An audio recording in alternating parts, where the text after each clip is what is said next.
मसलो कोई भी ना आहे। मसलो जमील अहमद सोलंकी हिकिड़ो पैदा कयो आहे ऐं फेक जेको आहे असां ते एफआईआर दाख़िल थो करे डे बाय डे। ऐं राति हिकु ॿी एफआईआर दाख़िल कई अथई ऐं मुंहिंजे घर ते चढ़ाई कई अथई ऐं उन सां ॾखण पुलिस बि गॾु हुई।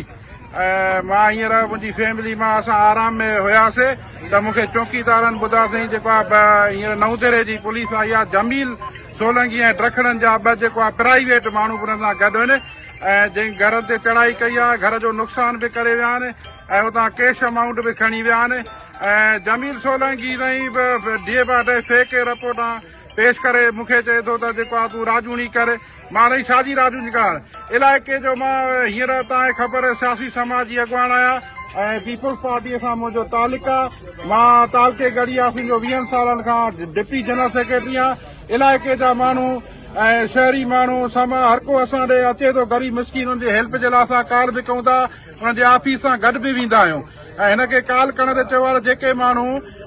जेके तो वटि अरेस्ट तो कया आहिनि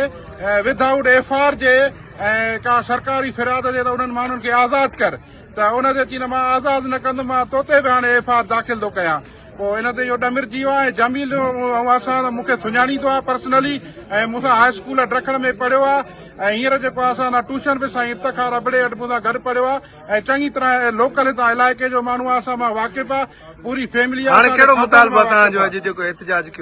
मुतालबो इहो आहे हींअर जेको आहे पंहिंजे असां आला क़यादत खां मुतालबो आहे चेयरमैन बिलावल साहब खां मोहतरम ज़रदारी साहब खां मैडम फरार टालपुर खां ज़ियाल हसन लंजार साहब खां मीर बाबल खान भयो साहब खां ऐं मोहतरम शहरियार खान महर साहब खां ऐं असांजो मोहसन अॻवान आगा सिराज खान दुरानी खां मुतालबो आहे त फुल फोर इंक्वायरी कई वञे ऐं हिन जी वर्दीअ खे लाथो वञे ऐं हिनखे जेको आहे इंक्वायरी जे लाइ टीम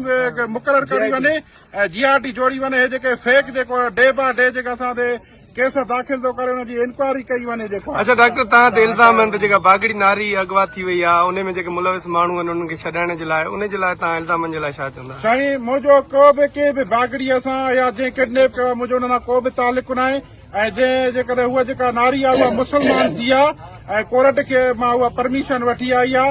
ऐं हुन तहफ़ुज़ जे लाइ अपील बि कई आहे SHO खे हुनखे डॉक्यूमेंट्स बि प्रोवाइड कया आहिनि ऐं मुंहिंजो जेको आहे हुन मुसलमान थी आहे मां हुनखे इहा ॻाल्हि कई आहे असांजे ज़ात ते हर कोठ में कोरे जा जिते नज़र अचे थो रोड ते रस्ते ते इलाइक़े में